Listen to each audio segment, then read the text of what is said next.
अस्सलाम वालेकुम दोस्तों, मेरा नाम है नवीद अली और आप देख रहे हैं लाल ईगल यूट्यूब चैनल। दोस्तों, आज जहाँ पे मैं मौजूद हूँ यहाँ पे पीटीएस वाले जो है फ़िज़िकल टेस्ट ले रहे हैं। ये जो सड़क ये जा रही है यहाँ पे सामने अगर आपको दिख रहा होगा तो सामने एक शामियाना बना हुआ है। ये मंजिल है, यहाँ तक पहुँचना होता है। तो ये सड़क के यहाँ से जो है कैंडिडेट को भागना होता है। ये सड़क आप देख लें बिल्कुल खाली है।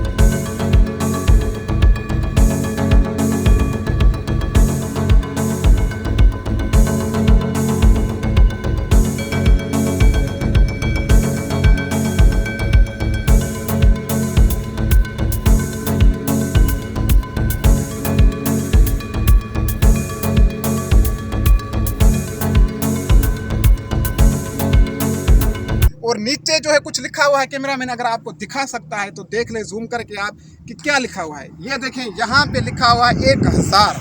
अब इसका क्या मतलब है? इसका ये मतलब है कि आपने जब आप भागते हो तो ये लिखे हुए होते हैं 1000, 1200, उसके आगे आप जब पहुँचोगे तो 1500, 1600 तक आपको भागना होता है। तो फिर ये इसलिए लिखते हैं कि आपको एक मदद मिल सके कि आप जो भाग के आए हो वो कितना मुफासला तय करके आए हो। इससे आपको जो है एक आइडिया लग जाएगा कि आप जो इस यहाँ तक पहुँचे हो तो ये कितना भाग के आए हो। ये इसलिए लिखे होते हैं।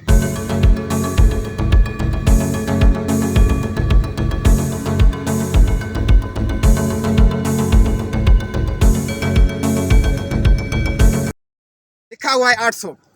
मैं अपनी वीडियोस पे बहुत बार आपको बताता हूँ कि भाई आपने जब रनिंग करनी है तो आपने नीचे देख के भागना है, ना कि आगे की तरफ। अब आप आगे देखें, आपको वो शामियाना है जहाँ पे वो रनिंग जो ख़त्म होती है वहाँ पे एक शामियाना लगा हुआ है पीटीएस वालों का, तो वो नज़र नहीं आ रहा। यहाँ से आप देखोगे तो वो नज़र नहीं आ रहा। तो मेरे कहने का ये मतलब है, तो जब भी आप भागें तो नीचे तरफ देख के भागें, क्योंकि नीचे देख के भागोगे तो मंजिल कट जाएगी, आपको पता नहीं चलेगा। लेकिन आगे की तरफ देख के भागोगे तो मंजिल आपको कटेगी। इसलिए हमेशा जो है नीचे की तरफ देख के आपको भागना है।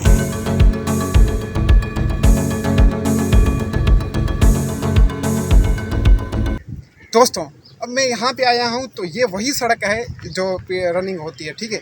नीचे ज़रा आप कैमरामैन आपको अगर दिखाए, सड़क दिखाए तो आपको ये नीचे दिखाए भाई।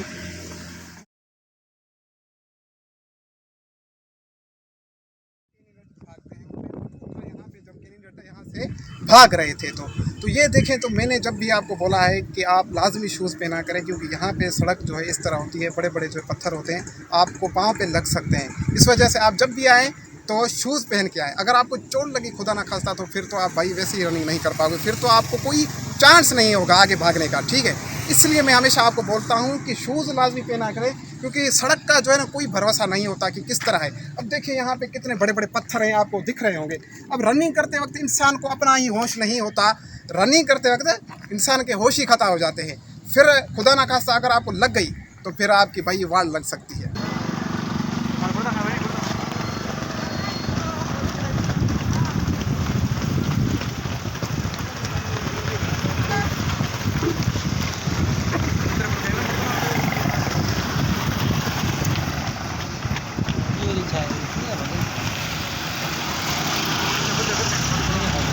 दोस्तों, अब जो मैं आपको बताने वाला हूँ वो ज़रा ध्यान से सुनना। ये 2 मिनट लास्ट में आप इसके मत करना। जो मैं आपको बातें बताने वाला हूँ वो ज़रा ध्यान से सुनना, फ़ायदे में जाएंगे सर अगर आप ये 2 मिनट की वीडियो मेरी देखेंगे तो लास्ट में। तो बात करते हैं शुरू से कि मैं यहाँ पे आया हुआ हूँ। आपने देखा, मैंने कुछ फुटेज आपको दिखाया शुरुआत में। तो लोग तरह तरह के मैं लोगों से मिला हूँ। जो लोग फेल हुए हैं उनसे भी मिला हूँ, उनसे भी मैंने पूछा है क्यों फेल हुए, क्या रीज़न था फेल होने का। और जो पास हुए हैं उनसे भी मैंने थोड़ी बहुत जो है नॉलेज ली है। तो वही आपके साथ में शेयर करने वाला हूँ अभी 2 मिनट में लास्ट में। तो जो लोग फेल हुए थे तो ज़्यादातर वो ये बोल रहे थे कि नवीद भाई स्लिप में, ये स्लिप एक कैंडिडेट की मेरे पास मौजूद है, यहाँ ये पीटीएस वाले की स्लिप है, ठीक है। तो यहाँ पे पीटीएस वालों ने क्या लिखा है वो ज़रा आप सुने। उम्मीदवारों को टेस्ट शुरू होने से कम 30 मिनट पहले रिपोर्ट करना होगा। अब स्लिप में पीटीएस वाले ये बोल रहे हैं कि अगर आपको जो टाइम दिया गया है, जो आपका शिफ्ट है, उससे 30 मिनट पहले आपको सेंटर में दाखिल होना ज़रूरी है। पीटीएस वालों ने ये लिखा है और इस वजह से काफ़ी सारे लोग जो हैं बहुत सवेरे पहुंच गए थे। यानी कि जिनका टाइम जो था 10 बजे था सुबह, वो 9 बजे और 9:30 बजे पहुंच चुके थे सेंटर में। तो बहुत सारे लोग बोल रहे थे कि नवीद भाई हम बहुत दूर से आए हैं और सुबह सवेरे पहुंच गए हैं, हमने पूरी नींद भी नहीं की। लेकिन पीटीएस वालों ने क्या किया, हमारा टाइम जो था सुबह 10 बजे था और हमें बिठा बिठा के जलील करके हमसे 3 बजे उन्होंने टेस्ट लिया है। ये बात में आज 31 तारीख है, 31 तारीख की मैं बात कर रहा हूँ। तो 31 तारीख में ये हुआ है सुबह के 10 बजे जो कैंडिडेट आए हुए थे उनका जो टेस्ट था, उनको जो रनिंग करवाया वो बिठा बिठा के 3 बजे रनिंग करवाया, और जिसकी वजह से बहुत सारे लोग जो है फेल हो गए। रीज़न क्या था? रीज़न ये था कि भाई हम जो है सुबह नाश्ता करके आए थे, जो पेट में था वो हज़म हो चुका था, तो भाई हम रनिंग कैसे कर पाते, कैसे भागते? जो एनर्जी थी वो पीटीएस वालों ने बिठा बिठा के गर्मी में ख़त्म कर दी। और दूसरी बात ये भी बोल रहे थे कि जो 3 बजे जिनकी शिफ्ट थी वो लोग भी आए हुए थे, और जो 10 बजे वाले थे वो लोग भी थे, तो बंदे बहुत हो गए थे। तो पीटीएस वालों ने क्या किया कि 300-400 बंदे एक साथ भगाए। अब ये मैं बात जो है खुद से नहीं बता रहा, इस बात की कितनी सच्चाई है ये अल्लाह ही जानता है। मैं जस्ट जो लोगों ने मुझे बताया है वही आपके साथ में शेयर कर रहा हूँ। अब बात कर लेते हैं नंबर 2 की। जो लोग अक्सर मुझे यहाँ पे बोल रहे थे अभी, वो ये कि सर इन्होंने पीटीएस वालों ने लिखा है, वो भी मैं आपको पढ़ के बता रहा हूँ, ठीक है। आपको ये रोल नंबर, स्लिप, अपनी असली नादरा कौमी शनाख्ती कार्ड, मैट्रिक सर्टिफिकेट के साथ लाजमी लाना होगा। अब ये लोग बोल रहे थे कि बहुत सारे लोग मैंने देखे हैं जो अपने ओरिजिनल जो है सर्टिफिकेट लेके आए। क्यों लेके आए? मैंने उनसे पूछा, उन्होंने, मेरे सब्सक्राइबर भी मुझे यहाँ पे मिले, उनका बहुत ज़्यादा शुक्रिया, आपने मेरी इतनी इज्जत की। उनके पास भी ओरिजिनल सर्टिफिकेट थे। मैंने उनको बताया कि भाई आपने मेरी वीडियो शायद नहीं देखी, मैंने अपनी वीडियोस पे ये जिक्र किया था कि पीटीएस वाले फिज़िकल टेस्ट में जो है कागज़ नहीं देखते, वो सिर्फ देखते हैं फिज़िकल में आपका ओरिजिनल एनआईसी और जो पीटीएस वालों की स्लिप होती है, सिर्फ वो देखते हैं, उसके अलावा कुछ भी नहीं देखते। फिर भी लोग जो है लेके आए। क्यों लेके आए? क्योंकि पीटीएस वालों ने स्लिप में लिखा था। अब जब लेके आए 2 रीज़न थे। एक तो बेचारे दूर से आते हैं, जिनके अपने शहर में सेंटर मौजूद नहीं होता, जिनके अपने शहर में टेस्ट नहीं लेते, वो दूर से आते हैं, इतना किराया करके आते हैं, पैसे खर्च करके आते हैं। तो उन्होंने सोचा अगर हम ऐसे ही चले जाएं, पीटीएस वालों ने लिखा है कि कागज़ साथ लेके आओ, अगर हम ऐसे ही चले जाते, अगर वहाँ पहुँचने के बाद वो बोलते कि भाई आपको अंदर दाखिल होने नहीं देंगे क्योंकि आप सर्टिफिकेट नहीं लेके आए, फिर तो हमारे हमने जो पैसे खर्च किए वो ज़ाया हो जाते, हमारा जाना फजूल हो जाता। इस वजह से जो है हम वो कागजात सारे साथ लेके गए। अब लेके तो गए, वहाँ पे क्या सीन हुआ? वहाँ पे ये सीन हुआ कि पीटीएस वालों ने उनके कागज़ देखे तक नहीं। जी हाँ दोस्तों, जैसे कि मैं बताता रहता हूँ कि वो देखते नहीं हैं, तो वहाँ पे भी ऐसे ही हुआ, सेम सिचुएशन हुआ। आज तक पीटीएस ने या एनटीएस ने जितने भी टेस्ट लिए हैं फिज़िकल की बात कर रहा हूँ, आज तक कभी भी उन्होंने कागजात चेक नहीं किए। ये मेरा एक्सपीरियंस है। अभी आगे जाके चेक करने लगे तो वो अल्लाह को पता है, लेकिन अभी की मैं बात कर रहा हूँ, आज तक कभी भी पीटीएस वालों ने फिज़िकल टेस्ट में कागजात चेक नहीं किए। अब जो बंदे लेके आए थे, अब वो परेशान हो रहे थे। क्यों परेशान हो रहे थे?